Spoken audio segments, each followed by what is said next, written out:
were approached back in late 2006 to look at doing something that we could put into the Inverness streetscaping project.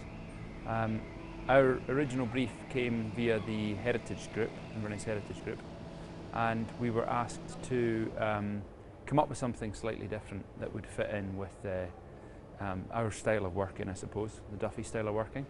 And our original contact to that had been through the Imagining the Centre project in September 2006. The purpose of Street Text was to kind of draw attention to some of the more interesting buildings perhaps in the town, in the Old Town Centre, but also to highlight maybe some of the stories that kind of made the Old Town so interesting. We found a lot of interesting little historical things or quirky stories that appealed to our slightly warped sense of humour.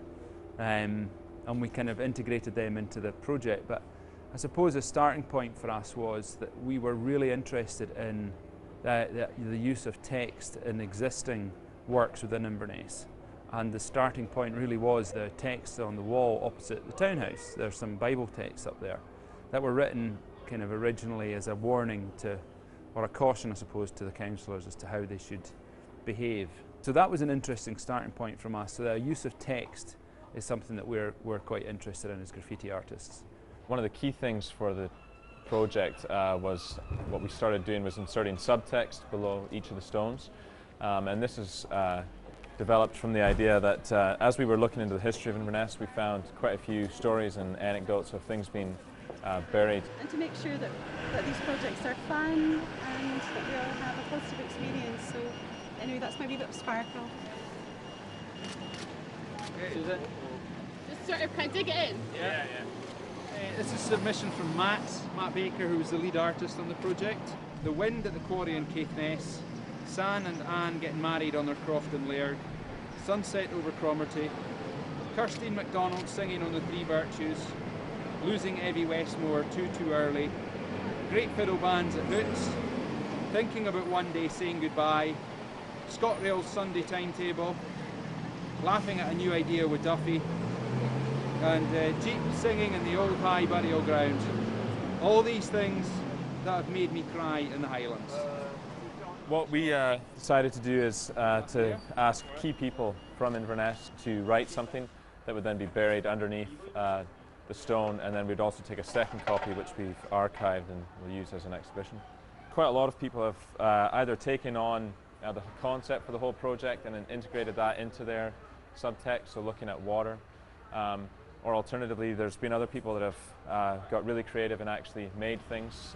So there's knitting, and the stone that went down outside the butcher's actually has a piece of his prize-winning sausage. Tools of Duffy, spray paint, stencil, all the subtext that have gone down. This is the stencil that was used, and the can of paint with a cap.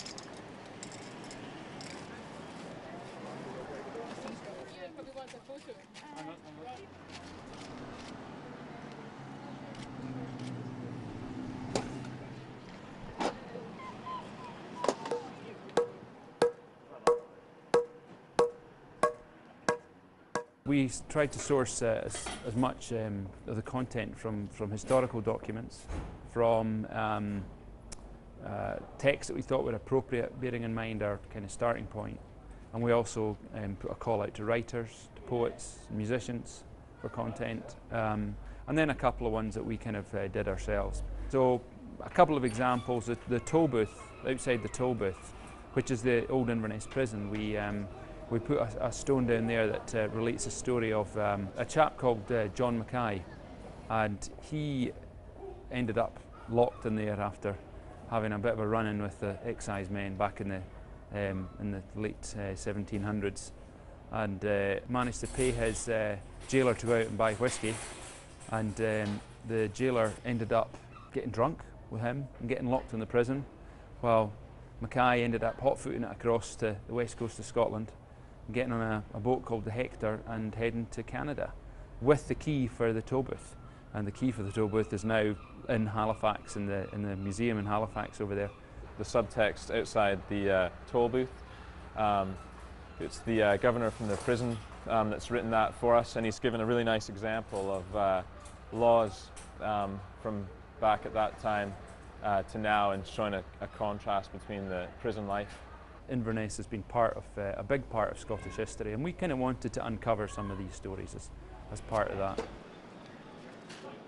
The stone we laid this morning outside Marks and Spencer's, it relates to, well, probably my favourite story that we've heard about Inverness, and that's about a cow escaping from the market here, running up the main street, up Academy Street, and up the stairs in a block of flats in Hamilton Street, and then it fell through the floor, through the ceiling of the shop above, into a sink, snapped the tap, broke its horn, flooded the shop.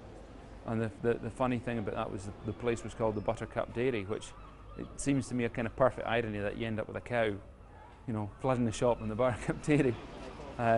So I think that shows a bit of the humour of the town as well. Inverness has got a good sense of humour, and I think we like to add to that. You know, we try not to take things too seriously. And we came up with this idea of water and the importance of water to Inverness, with its location next to the river, and being on the Murray Firth, Loch Ness, the Caledonian Canal, and then our favourite one up here, the weather. We heard just by way of mouth that one of the local primary schools, Caldine Primary School, their pupils had been doing a project on water and had come down and done crayon rubbings of stones.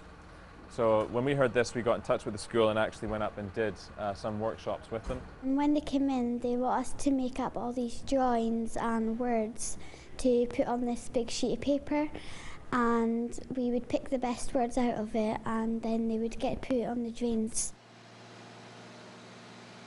So we have two haikus, one on either end of the street, written by the pupils that look into the whole concept of weather, which was something that from all the other submissions and the rest of the project was kind of lacking, so it was good to expand on that since it's such an integral part of life up here.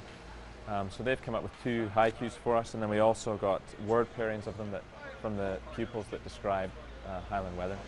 So this one's like raincoat, and then there's sun shower, a few others like that. Hailstorm, snow angel, slidey ice. I love the snow, it is so cool.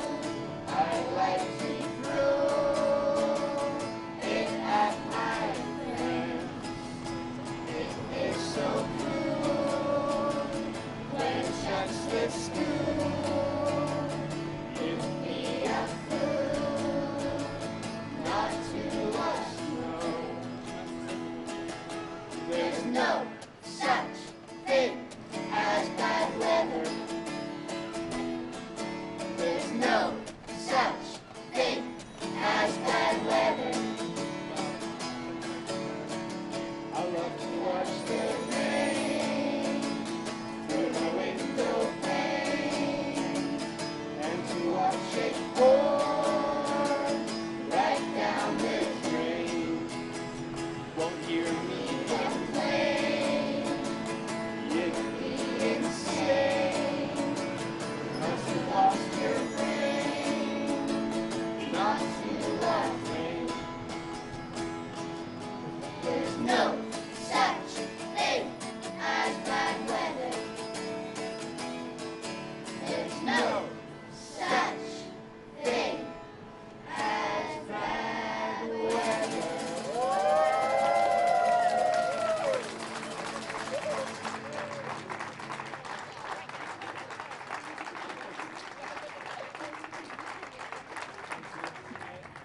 This is actually a very important moment for us as artists, for Al and I, for the project I think in general, and for Inverness too, because this is the last of the tech stones going down. Thankfully our good provost here is going to lay the last stone. He's also written the subtext for this stone, which we think is appropriate, that the provost is the one who writes the bit of text to go on our last stone. Would you mind if I read it out? On you go. So this is what Provost Jimmy Gray has written. Here at Mael Falcha, 100,000 welcomes to all who come to these streets. I hope that many Invernessians living abroad will have the opportunity to return and enjoy what their home city has to offer. To all visitors, I offer a warm welcome. For all those that live in Inverness, this streetscape was designed and constructed to create an environment we can all be proud of. Please do your utmost to assist to keep it that way. So, thank you very much. Well done. Thank you. That way? That way down. Okay. Okay. Nice big smile. That's it. That's good. Left Can you guys smile at the back as well? Yeah. Okay. Thank you. We've got our friends here to do it for us.